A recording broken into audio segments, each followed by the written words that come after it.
What happens when an innocent walk through a quiet suburban neighborhood turns into a life-altering confrontation with the police?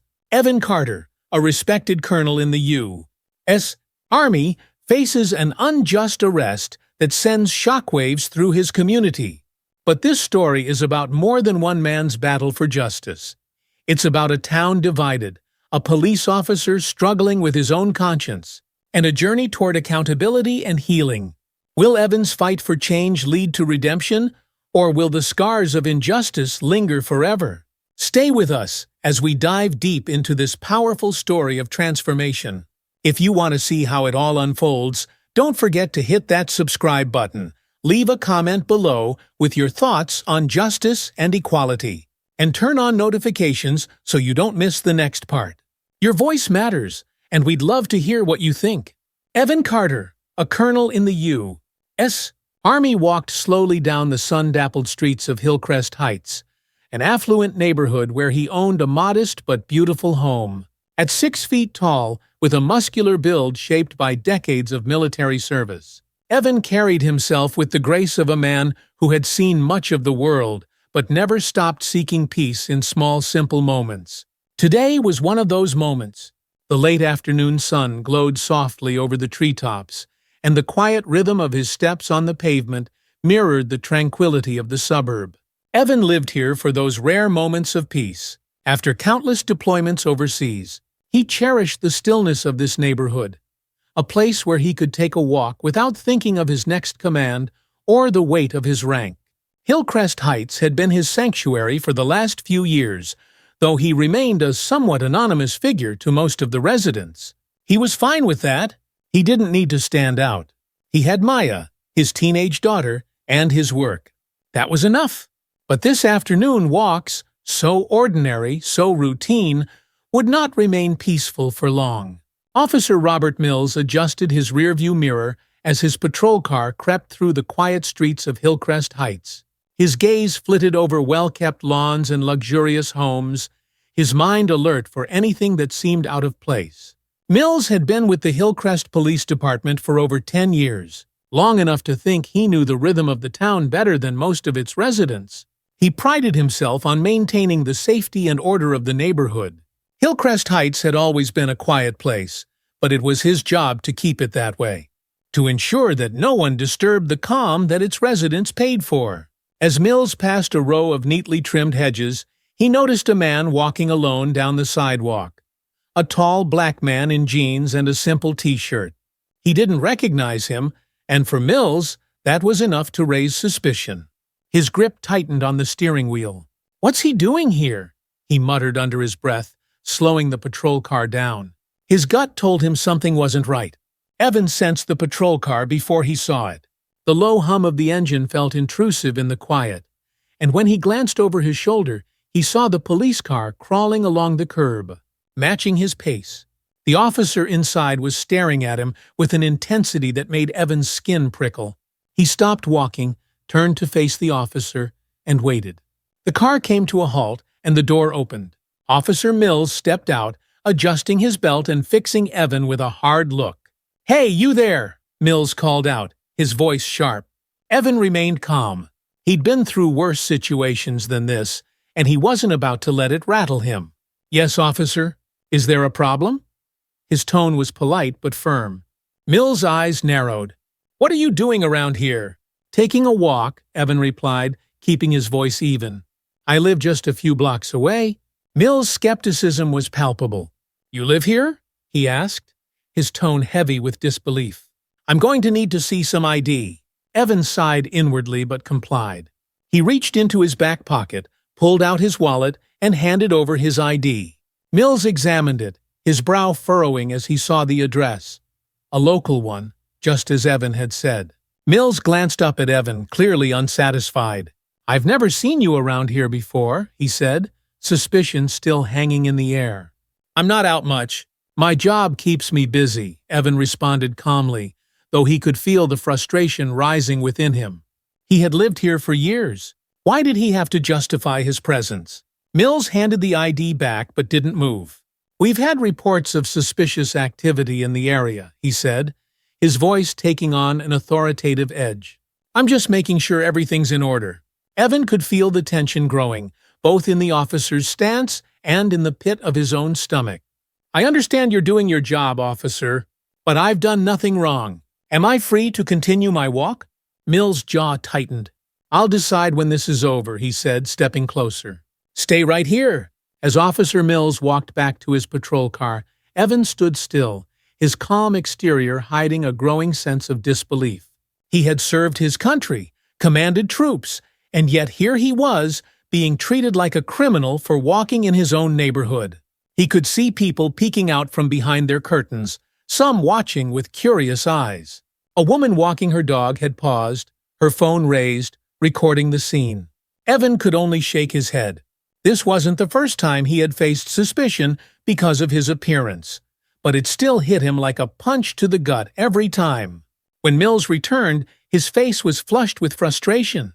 Look, he said, his voice low and hard. You can make this easy or hard. Tell me exactly why you're here, or we'll take this to the station.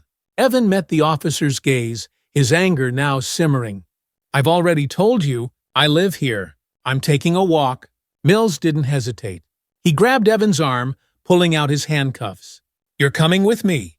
Evan felt the cold metal snap around his wrists, and though his instincts screamed at him to resist, he stayed calm. He knew that any sudden movement, any show of force, would only escalate the situation. Is this really necessary? Evan asked, his voice calm but firm. Mills shoved him toward the patrol car, ignoring the question. The ride to the station was suffocating. Evan sat in the back of the patrol car, his wrists bound tightly behind him, staring straight ahead.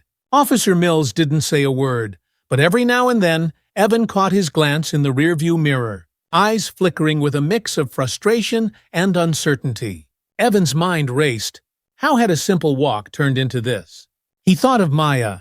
How would he explain this to her? She looked up to him as a symbol of strength, of integrity. He couldn't bear the thought of her seeing him like this, handcuffed in the back of a police car for no reason other than the color of his skin.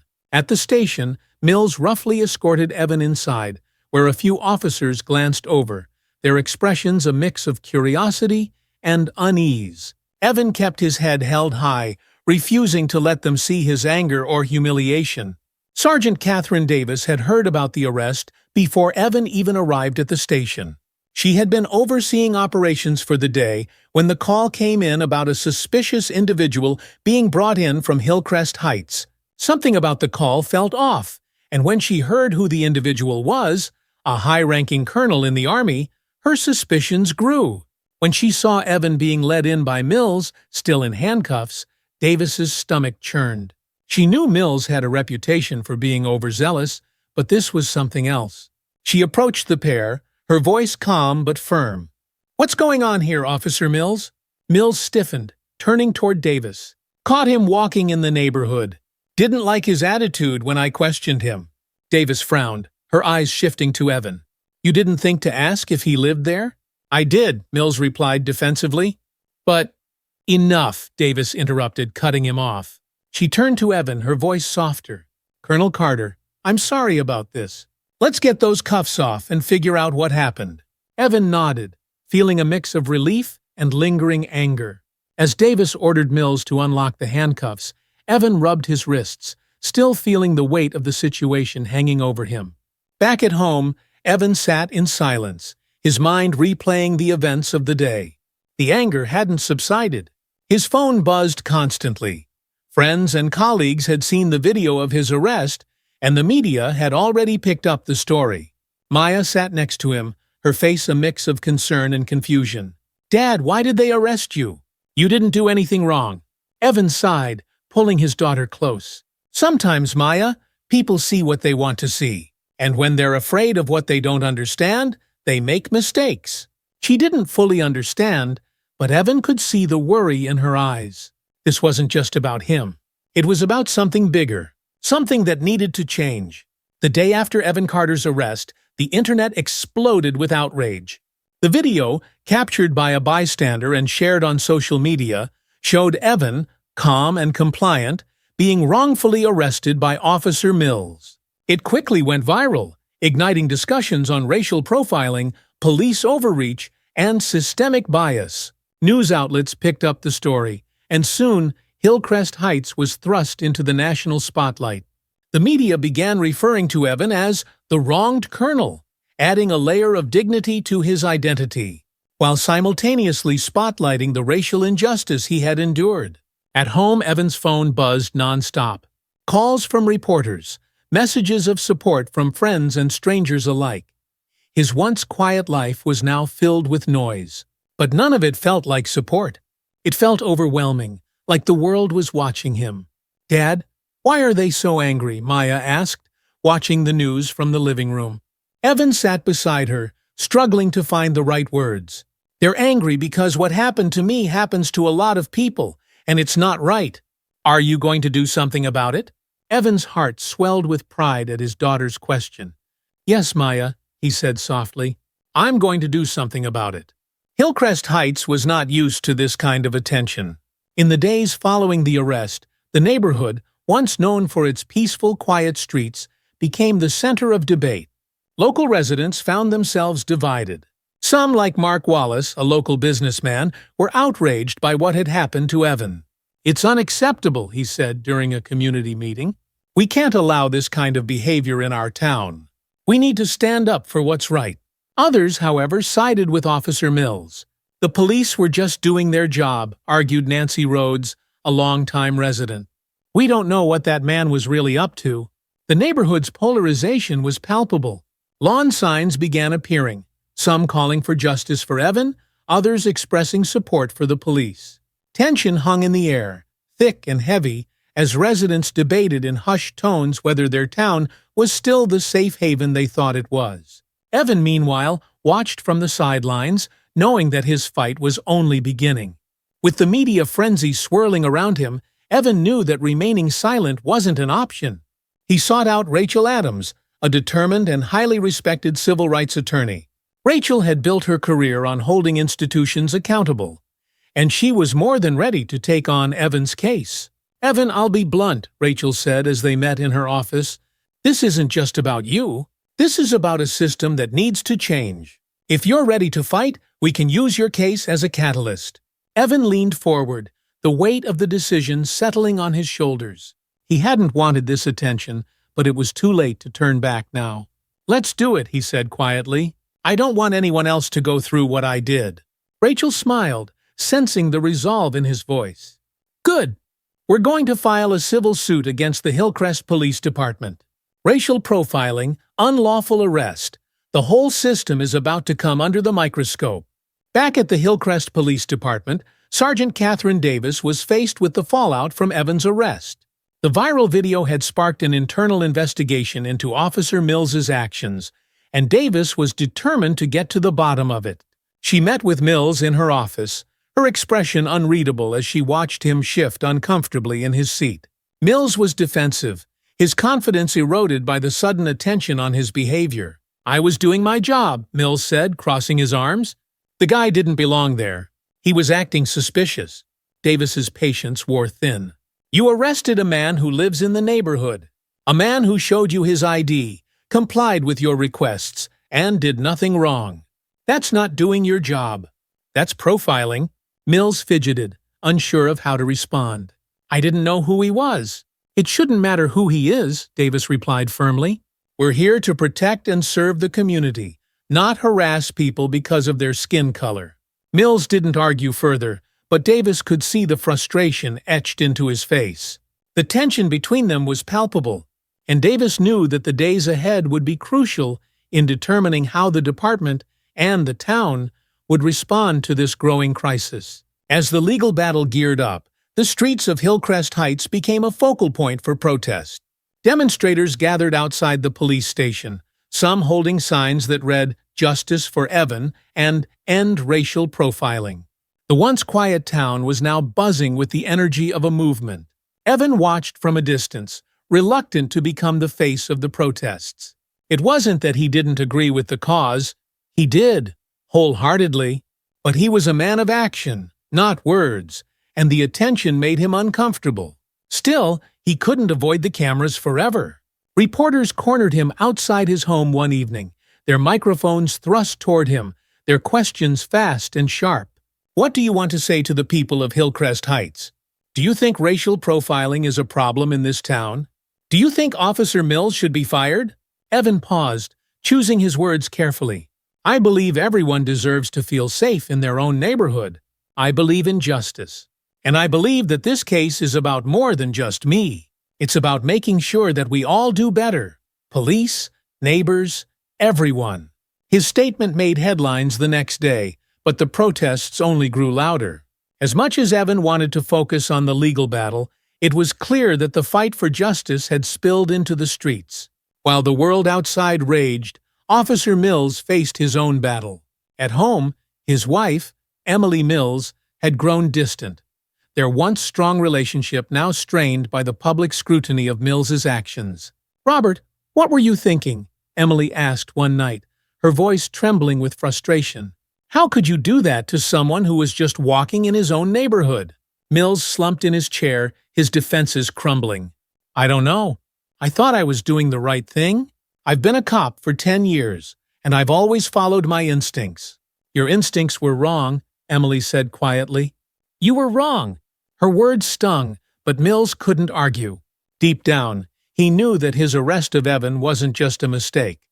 It reflected the biases he had carried with him for years. And now, those biases had cost him more than just his reputation. They had cost him the trust of his wife, his colleagues, and his community. The courtroom was packed as Evan's case against the Hillcrest Police Department officially began. The atmosphere was tense, the air thick with anticipation as both sides prepared to argue their case. Evan sat next to Rachel, his hands folded tightly in his lap. He had never been the kind of man to back down from a fight, but this battle was different. It wasn't just about his own dignity. It was about challenging a system that had failed so many others. Rachel stood, her voice strong and clear as she addressed the judge. "Your Honor, this case isn't just about a wrongful arrest. It's about systemic bias within the police force, a pattern of behavior that has gone unchecked for far too long." The police department's attorney, Tom Greer, countered, insisting that Mills had acted within his rights as an officer. This was not a case of racial profiling, Greer argued. Officer Mills was simply doing his job, ensuring the safety of the community. But Rachel wasn't backing down. Doing his job doesn't involve arresting a man who had done nothing wrong. This was racial profiling, plain and simple, and it must be addressed. As the arguments continued, Evan sat in silence, watching the gears of justice turn slowly. He knew that the road ahead would be long, but he was ready to see it through. Outside the courthouse, the protests continued. The legal proceedings had only heightened the tension in Hillcrest Heights, with both sides digging in their heels. Supporters of the police gathered in counter-protest, holding signs that read, "Support law enforcement," and "Back the blue." For Evan, the public spectacle was draining. Every day felt like a new battle, with people shouting their opinions at him from both sides. But through it all, he remained focused on one thing: justice. In the police department, Sergeant Davis faced her own challenges. Morale was low, and the rift between officers had grown wider. Some defended Mills, while others supported Davis in her efforts to hold him accountable.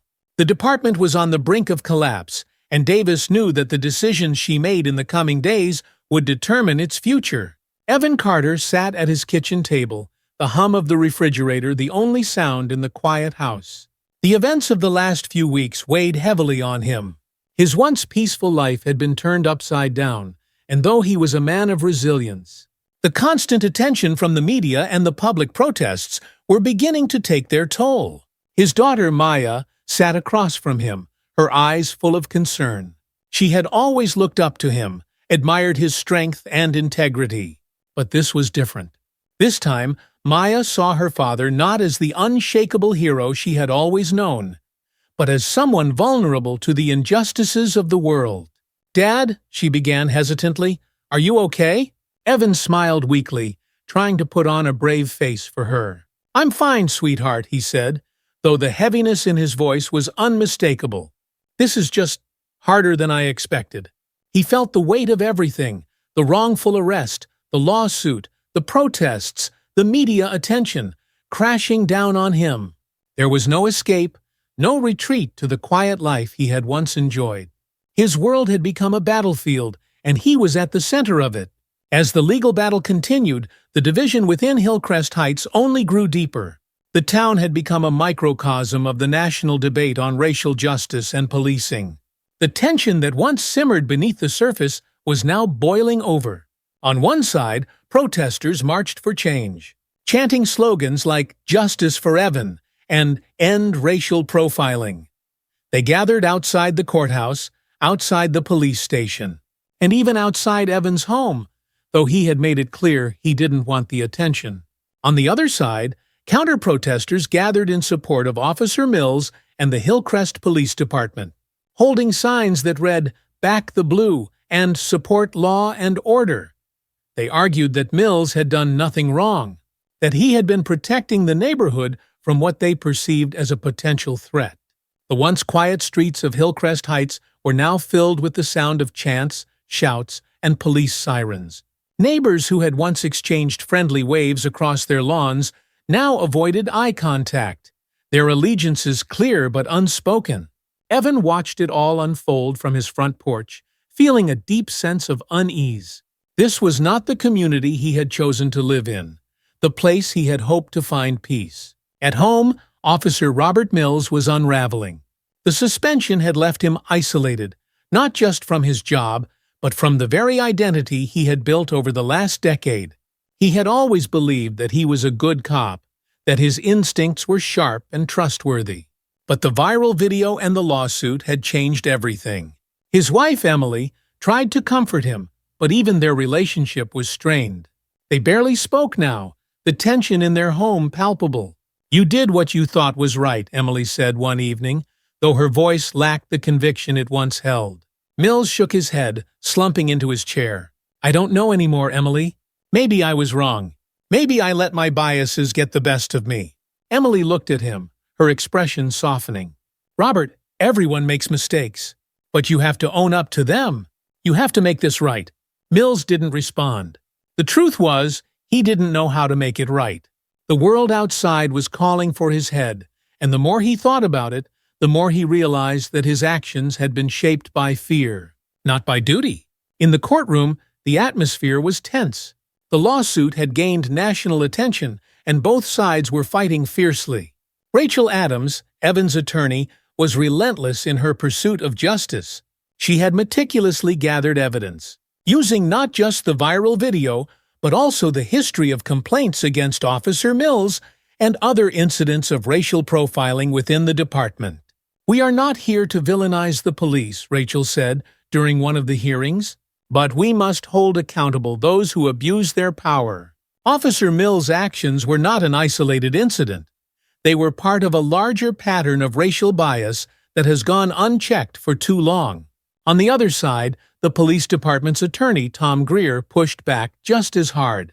He painted Officer Mills as a dedicated officer who had made a judgment call under difficult circumstances. "My client was simply doing his job," Greer argued. "His actions were based on reasonable suspicion, not race." But the evidence was mounting, and the cracks in the department's defense were starting to show. In the days leading up to the next court hearing, Mills found himself spiraling deeper into a crisis of conscience. He had always prided himself on being a good cop, but now he was questioning everything. His arrest of Evan Carter, once something he had defended with certainty, now gnawed at him. One night, unable to sleep, Mills sat alone in the kitchen, staring at the badge on the table. It used to represent something to him: justice, safety, order. But now it felt like a heavy burden. He thought about all the times he had made assumptions about people based on how they looked, the snap judgments that had become second nature to him.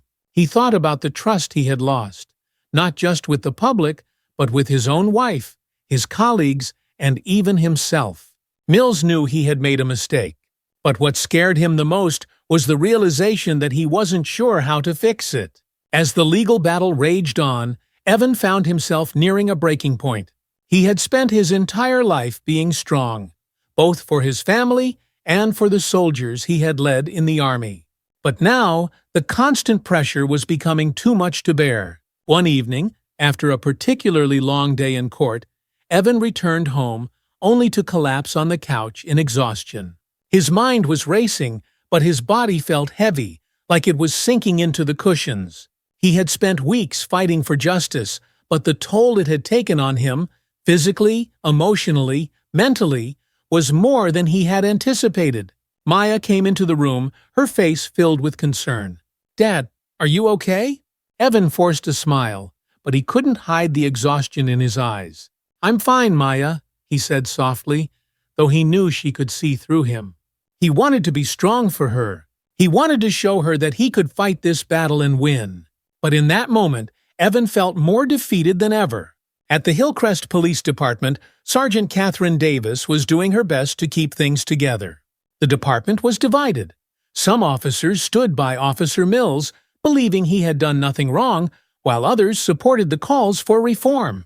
Morale was low, and Davis knew that something had to change. She had always believed in doing the right thing, even when it was hard. And right now, the hardest thing was confronting the culture of bias that had allowed this incident to happen in the first place. Davis called a meeting with the department's leadership, determined to push for change. "We need to do better," she said, her voice firm. "This isn't just about Officer Mills. It's about how we train our officers, how we interact with the community. If we don't address the underlying issues, this department will lose the trust of the people we serve." Her words hit home, but change was never easy.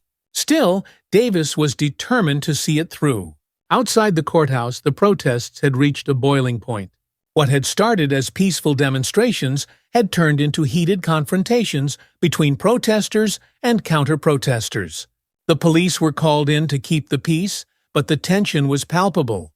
Evan watched the news from his living room, his stomach turning as he saw the images of people clashing in the streets. This wasn't what he had wanted.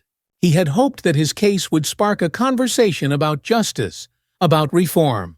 But now, it seemed like everything was spiraling out of control. Rachel called him that evening, her voice calm but urgent. "Evan, we need to be prepared for the next phase. The department is under immense pressure, and the media is all over this. Things could get worse before they get better." Evan nodded, though he wasn't sure he had the strength to keep going. "I just want this to be over," he said quietly. For Officer Mills, the breaking point came one rainy evening as he sat alone in his car, parked at the edge of the neighborhood he had once patrolled. The weight of everything, the suspension, the lawsuit, the protests, pressed down on him like a vice. He stared out at the dark, rain-soaked streets, his mind racing. How had it come to this? How had he gone from being a respected officer to the villain of this story? Mills knew he couldn't run from it anymore. He had made a mistake, and it was time to face the consequences. But the thought of what he would lose, his career, his reputation, made his stomach churn. With a deep breath, Mills picked up his phone and dialed Sergeant Davis's number.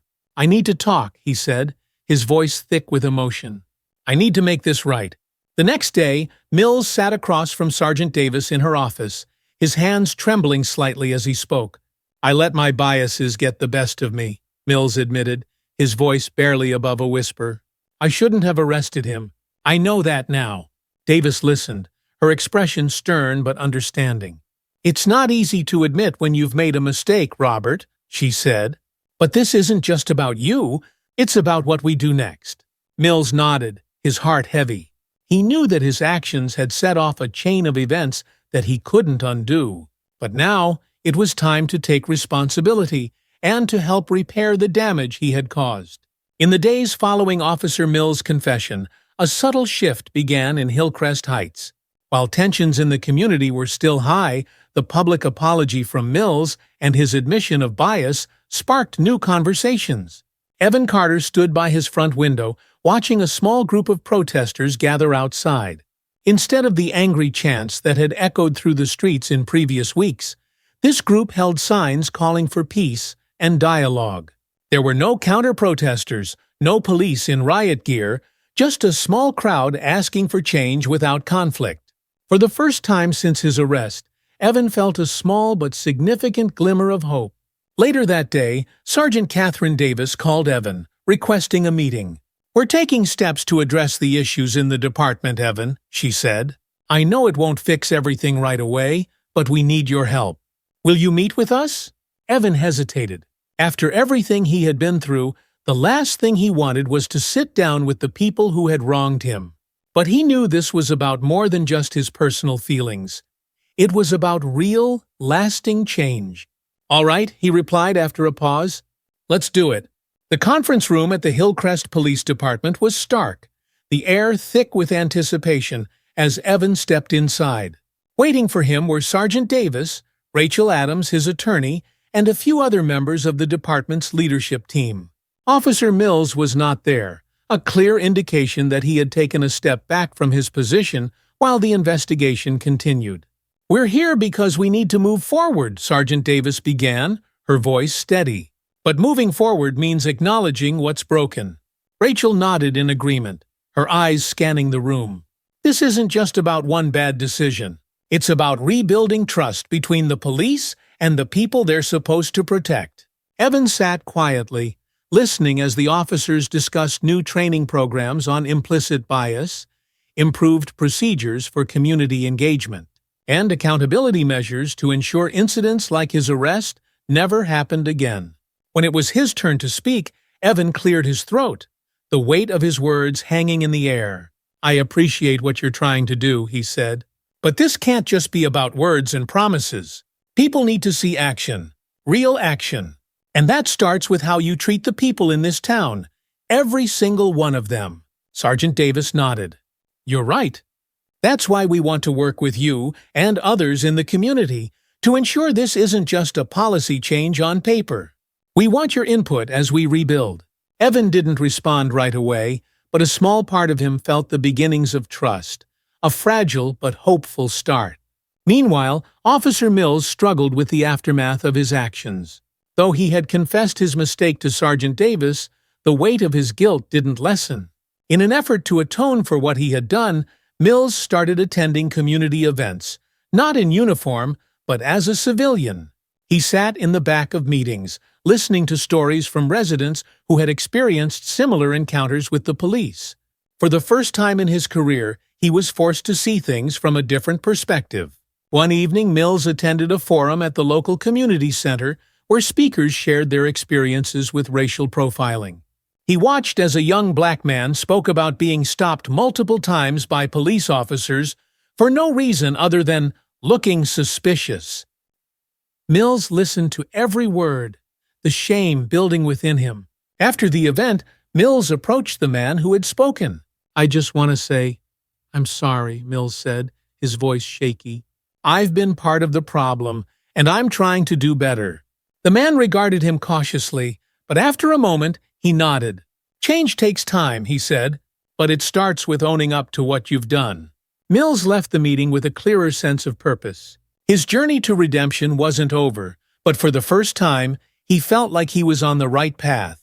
A month later, Evan Carter's lawsuit against the Hillcrest Police Department reached its conclusion. The courtroom was filled with a mix of community members, reporters, and a few officers who had come to witness the outcome of the case. Rachel Adams stood before the judge, delivering her closing argument with the same passion and conviction she had brought to the entire trial. This case is about more than just one man being wrongfully arrested. It's about the systemic issues within this department and many others across the country. We must hold accountable those who use their authority to harass and intimidate instead of protect and serve. The department's attorney, Tom Greer, had fought hard to defend Mills's actions, but the evidence was undeniable. The viral video, the testimony from Evan and other residents who had faced similar treatment, and Mills's own confession had all painted a clear picture of bias and misconduct. When the judge delivered the verdict, it was a decisive victory for Evan. The court ruled in his favor, awarding him a substantial settlement and mandating the department to implement new training and oversight measures. Evan sat in the courtroom, relief washing over him. The legal battle was over, but the fight for justice had only just begun. Though the courtroom victory was a triumph for Evan, it felt bittersweet. He had won the case, but the process had taken a toll on him, on his family, and on the community. Evan returned home that evening, feeling both vindicated and exhausted. Maya was waiting for him, her eyes wide with expectation. "Did we win?" she asked eagerly. Evan smiled softly. "Yes, we won." Maya hugged him tightly, but Evan couldn't shake the feeling that the fight wasn't truly over. The court ruling was only one part of the solution. The deeper issue, the mistrust between law enforcement and the community, still needed to be addressed. That night, Evan sat alone in the living room, thinking about the future. He had taken the first step toward change, but he knew there was more to be done. With the court case behind him, Evan shifted his focus to the community. He began attending town hall meetings and working with local leaders to foster dialogue between residents and the police department. At one such meeting, Sergeant Davis invited Evan to speak to the officers about his experience.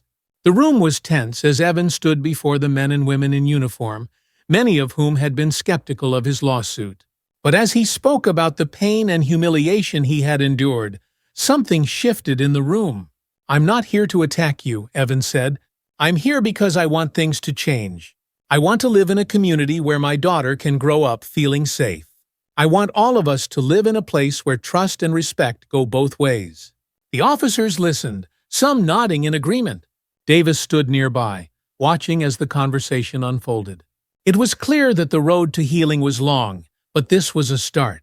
Under Sergeant Davis's leadership, the Hillcrest Police Department began implementing the changes mandated by the court. Officers were required to attend regular workshops on implicit bias, de-escalation techniques, and community engagement. The department also launched a new program where officers were encouraged to get to know the residents in their patrol areas. The idea was simple: build relationships, not just enforce the law. Officer Mills, still suspended, continued to attend community meetings and reflect on his actions. He was no longer the confident officer he once was, but in many ways, he was becoming a better person. As the weeks passed, the tension in Hillcrest Heights began to ease. The protests had died down, and residents were starting to feel more hopeful about the future. Evan noticed the change on his daily walks. Where once he had been met with suspicion, now his neighbors greeted him with nods and smiles. It was a small but meaningful gesture, a sign that trust was being rebuilt. One afternoon, Evan ran into Officer Carlos Ramirez, a young officer who had recently completed the new training program. Ramirez approached Evan with a smile. "Good afternoon, Colonel Carter," he said, extending his hand. "Just wanted to say thank you. Things are changing around here, and a lot of that is because of you." Evan shook his hand, feeling a sense of pride. "It's not just me," he said. "It's all of us." Several months later, Evan received an unexpected invitation to a meeting with Officer Mills. Though he had not seen Mills since the trial, Evan had heard about the steps Mills had taken toward redemption. He wasn't sure what to expect, but he agreed to the meeting. They met in a small cafe on the edge of town. Mills looked different, tired, worn, but somehow lighter. "I wanted to apologize," Mills began, his voice low but steady. "I know that what I did was wrong, and I'm truly sorry. I've been working to change, to be better." Evan regarded him for a moment before speaking. "Apologies are a start, but it's what you do next that matters." Mills nodded. "I know. I just want you to know that I'm trying." Evan accepted the apology, but he also knew that the road to redemption was a long one. For both of them, this moment was a small step toward healing.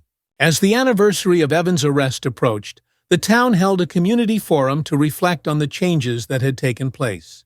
The atmosphere was one of hope and determination, a far cry from the anger and division that had once gripped the town.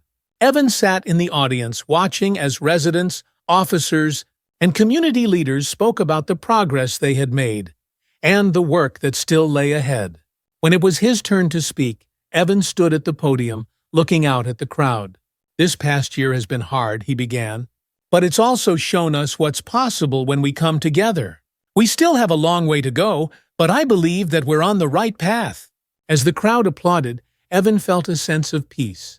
The road ahead would be long, but for the first time in a long while, he believed that real change was possible. The courtroom victory had been a defining moment, But the real work was just beginning. As the dust settled, Hillcrest Heights found itself at a crossroads. The ruling in Evan Carter's favor had put the spotlight on the town, but it also triggered a slow shift in the community's consciousness. People were beginning to see their town not just as a place of comfort, but as a microcosm of a larger struggle for justice. Evan, for his part, was ready to move forward. Though he had been vindicated in court, he knew the fight for equality wasn't over. He had become a reluctant symbol for change, and while he hadn't sought the attention, he recognized that his voice carried weight. But at home, things felt different. The media attention had died down, and the protesters had moved on, leaving Evan to pick up the pieces of his life. His daughter, Maya, had seen her father fight and win, but she had also witnessed the emotional toll it had taken on him. "You don't have to keep fighting," Maya said one evening, her eyes full of concern. "You've done enough." Evan smiled softly. "It's not just about me, Maya. It's about making sure no one else has to go through what I did. If I don't keep pushing, nothing will really change." At the Hillcrest Police Department, Sergeant Catherine Davis had fully embraced her role as a leader for change. Under her watch, the department had begun a comprehensive overhaul of its policies, starting with mandatory racial sensitivity training and the implementation of new de-escalation techniques. Officers were now required to engage in community outreach programs, which included walking the streets unarmed and talking directly to residents. The department had also introduced new accountability measures. A civilian oversight board was created to review complaints against officers, ensuring that the public had a say in how the department operated. Davis felt a sense of accomplishment, but she knew that real change required more than just new policies. It required a change in mindset. "It's not about checking boxes," she told her officers during a staff meeting. "It's about building trust, and that trust doesn't happen overnight." One officer, Carlos Ramirez, was particularly supportive of the changes. Ramirez had been on the force for a few years and had never thought deeply about the biases that shaped policing. But after attending the new training programs and participating in community forums, he began to see the importance of connecting with the people they serve. "I used to think policing was just about keeping order," Ramirez said to Davis after the meeting. "But now I see it's about more than that. It's about being part of the community, not just policing it." With the police department making strides toward reform, Evan felt compelled to continue his work as an advocate for justice. Though he had never envisioned himself as an activist, the events of the past year had thrust him into that role. Evan began attending town hall meetings, community forums, and even state-level discussions on police reform. He shared his story, not just to speak out against what had happened to him, but to push for broader changes that could prevent it from happening to others. His attorney, Rachel Adams, remained by his side, offering legal advice and helping him navigate the growing responsibilities of his new role. "You've got a powerful voice," Rachel said during one of their strategy sessions. "But don't forget to take care of yourself, too. This fight isn't going to be easy." Evan nodded. "I know, but I'm ready for it." While Evan worked on the outside to push for systemic change, Officer Robert Mills continued his journey of redemption from within the community. After his suspension from the force, Mills had taken it upon himself to confront the biases that had shaped his actions. Mills attended support groups for officers dealing with misconduct, but more importantly, he sought out opportunities to learn from the community. He met with local leaders, attended forums on racial equity, and even worked alongside community organizations focused on healing the rift between law enforcement and minority groups. One evening, Mills was invited to speak at a community meeting. Though nervous, he knew it was time to address the people he had wronged. "I won't pretend that what I did was justified," Mills began, his voice steady but somber. "I made assumptions based on fear and bias, and for that, I'm deeply sorry. But I want to do more than apologize. I want to be part of the solution." The room was quiet as Mills spoke, but by the end, there was a sense of understanding, if not complete forgiveness. People weren't ready to embrace him fully yet, but they could see that he was trying to change. As Evan continued to push for reforms, he found an unexpected ally in Sergeant Davis. The two began working together to bridge the gap between the police and the community. Davis respected Evan's insights, and Evan appreciated Davis's commitment to real change. One afternoon, Davis invited Evan to tour the police department, where he met with the officers who had undergone the new training programs. Evan could see that there was still work to be done. Some officers were resistant to the changes, but there was also a sense of progress. "We're not perfect," Davis admitted as they walked through the halls of the department. "But we're trying, and we need people like you to keep holding us accountable." Evan nodded. "Accountability is key, but so is forgiveness. People need to see that we can move forward together." Slowly, the relationship between the police department and the community began to heal. Officers were no longer seen as adversaries, but as members of the same community they served. Town hall meetings, which once brimmed with anger and frustration, now featured discussions about cooperation and mutual respect. At one such meeting, Evan sat beside Sergeant Davis as they fielded questions from the audience. One resident, an older woman named Mrs. Turner, stood up and asked, "How can we be sure this isn't just a temporary fix? How do we know things won't go back to the way they were?" Evan spoke first. "It's not just about policies and procedures. It's about changing the way we think. And that change has to come from both sides, police and residents. We have to hold each other accountable, but we also have to believe that real change is possible." Davis nodded in agreement. "This department is committed to making sure the changes we've made are permanent. But we need your trust, and that's something we're going to earn day by day." The audience applauded, and for the first time, there was a sense of unity in the room. As the community began to heal, Officer Mills faced a difficult decision: whether or not to return to the police force. His suspension was nearing its end, and the department had offered him a chance to return. But Mills wasn't sure if he was ready. He spoke with Sergeant Davis about his dilemma. "I don't know if I'm the right person to wear the badge anymore," Mills admitted. "I've made too many mistakes." Davis looked at him thoughtfully. "No one's perfect, Robert. But if you're committed to doing better, to learning from your mistakes, then there's a place for you here. We need officers who are willing to grow." Mills took her words to heart, but he knew the decision wasn't just about him. He had to consider how his return would affect the community, especially Evan Carter. A few months later, the town organized a final forum to mark the one-year anniversary of Evan's arrest. The atmosphere was far different from the tense, divisive meetings of the past. Now, there was a sense of optimism, of shared responsibility for the future of the community. Evan was invited to speak, along with Sergeant Davis and other community leaders. But the most anticipated speaker of the night was Officer Mills, who had decided to address the community one last time before making his final decision about his career. As Mills took the stage, the room fell silent.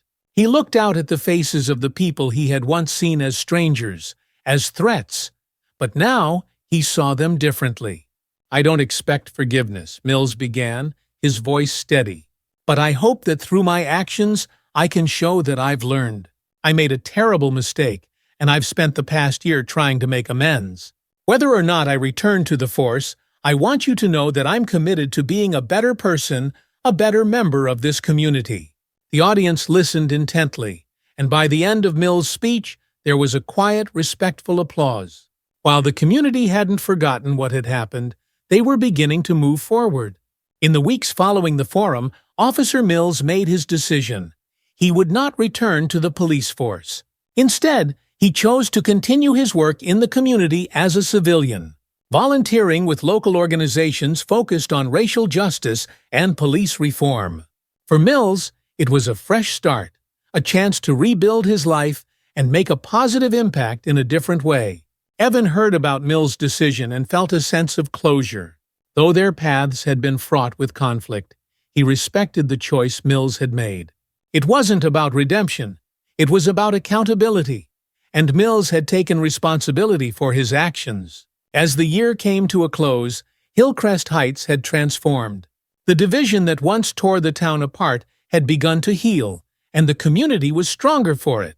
Evan continued his advocacy work, speaking at events and working with local and state leaders to push for broader reforms.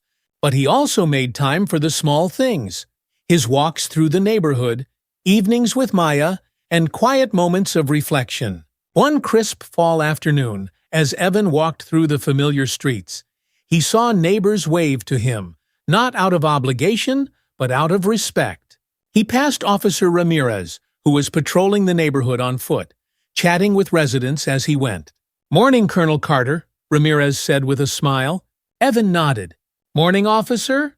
Good to see you out here." Ramirez grinned. "Thanks to you, we're all trying to do better." Evan smiled. "It's not just me. We're all in this together." One evening, Evan sat down with Maya to talk about everything that had happened over the past year. She was older now, more aware of the world around her, and Evan wanted to make sure she understood the lessons he had learned. "Maya," he began, "I know this past year hasn't been easy, but I want you to know that change is possible. It's not always quick, and it's not always easy, but it can happen if we work for it." Maya looked at him thoughtfully. "Do you think things will really change, Dad? For good?" Evan smiled gently. "I believe they can, but it's up to all of us to keep pushing, to keep holding people accountable, and to keep believing in what's right." In her office, Sergeant Davis reflected on the past year and the progress they had made. The department had come a long way, but she knew the work was far from over. Still, she felt a sense of pride in what they had accomplished. As she prepared for the next staff meeting, she thought about the challenges ahead. But for the first time, she felt confident that they could meet those challenges head-on. "We're not done yet," she said to herself, "but we're on the right path." At the one-year anniversary community forum, Evan and Officer Mills shared the stage for the first time since the arrest. The room was packed with residents, police officers, and community leaders. The tension was thick, but there was also a sense of anticipation, a feeling that something important was about to happen. Mills was the first to speak. "I made a mistake," he began, his voice calm but sincere. "And I've spent the last year trying to understand why. I can't take back what I did, but I can promise to do better." Evan listened closely, and when it was his turn to speak, he chose his words carefully. "What happened to me shouldn't happen to anyone.